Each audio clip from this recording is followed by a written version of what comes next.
¿Cuál es el origen de la Iglesia Católica Romana? En este video te vamos a resumir el verdadero origen del catolicismo romano. Quédate hasta el final.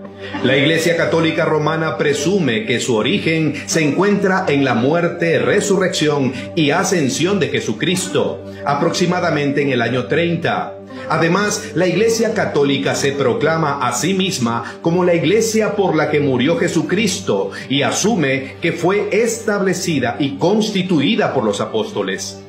¿Pero ese es realmente el origen de la Iglesia Católica Romana? De ninguna manera.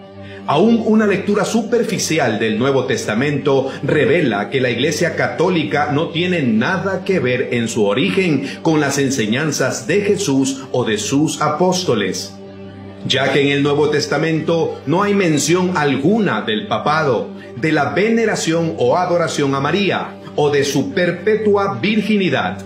Tampoco en ninguna parte de la Biblia se narra la ascensión de María, o María como corredentora o mediadora junto a Jesucristo. Menos habla la Biblia sobre las peticiones a los santos en el cielo por su intercesión, la sucesión apostólica, las ordenanzas de la Iglesia funcionando como sacramentos, el bautismo infantil, la confesión de pecados a un sacerdote, el purgatorio, las indulgencias, entre otros dogmas más.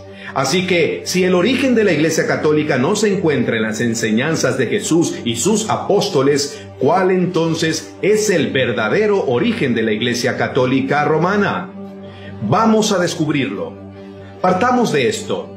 Durante los primeros 280 años de la historia de los cristianos, la cristiandad fue prohibida tajantemente por el Imperio Romano, y los cristianos fueron terriblemente perseguidos. Y esto cambió después de la conversión, entre comillas, del emperador romano Constantino.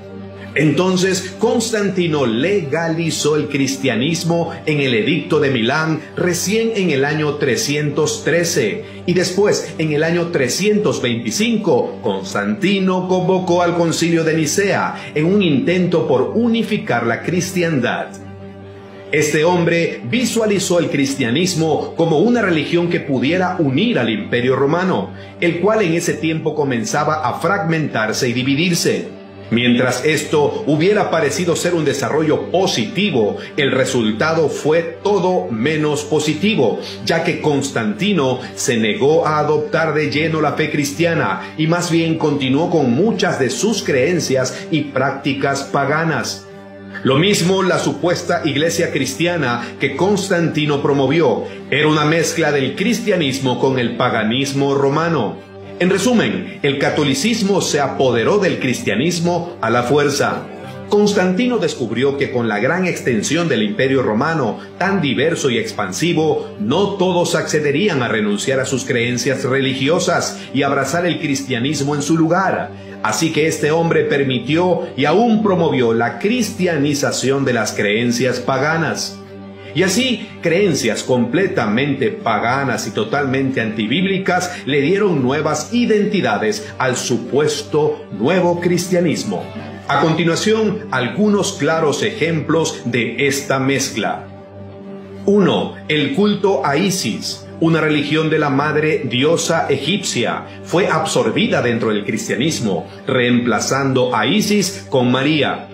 Muchos de los títulos que fueron usados por Isis, tales como Reina del Cielo, Madre de Dios y Teotocos, quien dio vida a Dios, fueron adjudicados a María. Se le concedió a María un exaltado papel en la fe cristiana, mucho más allá de lo que la Biblia describe de ella, para atraer a los adoradores de Isis a la fe, que de otro modo no la hubiesen adoptado, terminando el catolicismo adorando a María, cayendo en idolatría.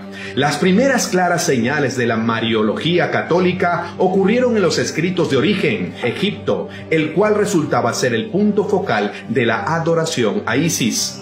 2. El mitraísmo. Era una religión en el Imperio Romano del primero hasta el quinto siglo después de Cristo. Era muy popular entre los romanos, especialmente entre los soldados romanos, y posiblemente fue la religión de muchos emperadores romanos.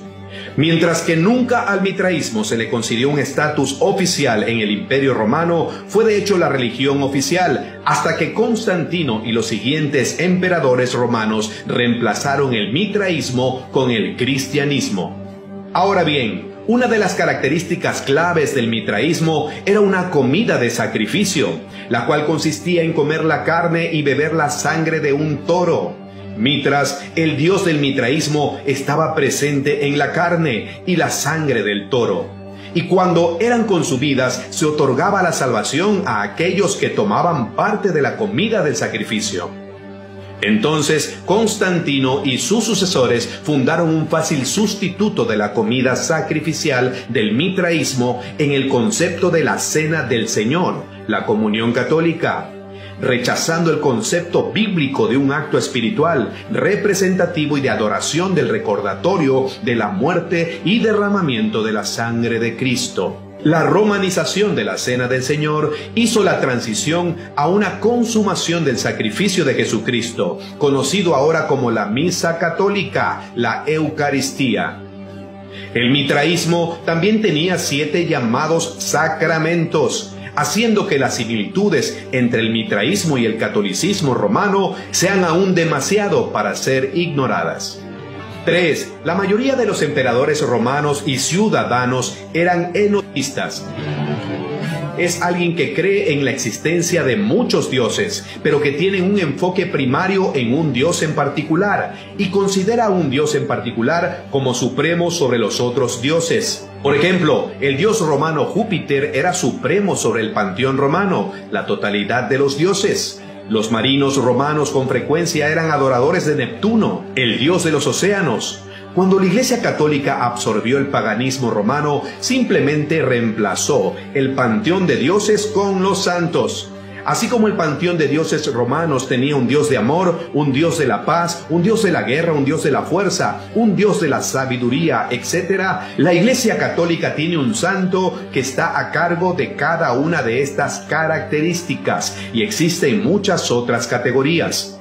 Igualmente, así como muchas ciudades romanas tenían un dios específico para la ciudad, también la Iglesia Católica provee sus santos patrones para las ciudades.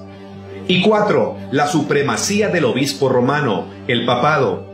Fue creado con la ayuda de los emperadores romanos, siendo la ciudad de Roma el centro del gobierno del Imperio Romano, y con los emperadores romanos viviendo en Roma, la ciudad de Roma se levantó como preeminencia en todas las facetas de la vida. Constantino y sus sucesores dieron su apoyo al obispo de Roma como el supremo gobernante de la Iglesia. Desde luego, era mejor para la unidad del Imperio Romano que el gobernante y la sede de la religión se encontraran centrados en el mismo lugar. Mientras que muchos otros obispos se resistieron a la idea de que hubiera un obispo romano supremo, eventualmente el obispo romano se elevó a la supremacía a través del poder y la influencia de los emperadores romanos. Cuando el Imperio Romano se colapsó, los papas tomaron el título que previamente había pertenecido a los emperadores romanos, esto es, Pontificus Maximus. La Iglesia Católica Romana niega el origen pagano de sus creencias y prácticas. La Iglesia Católica disfraza sus creencias paganas bajo capas de complicada teología. La Iglesia Católica excusa y niega su origen pagano tras la máscara de la tradición eclesiástica, reconociendo que muchas de sus creencias y prácticas son totalmente ajenas a la Biblia.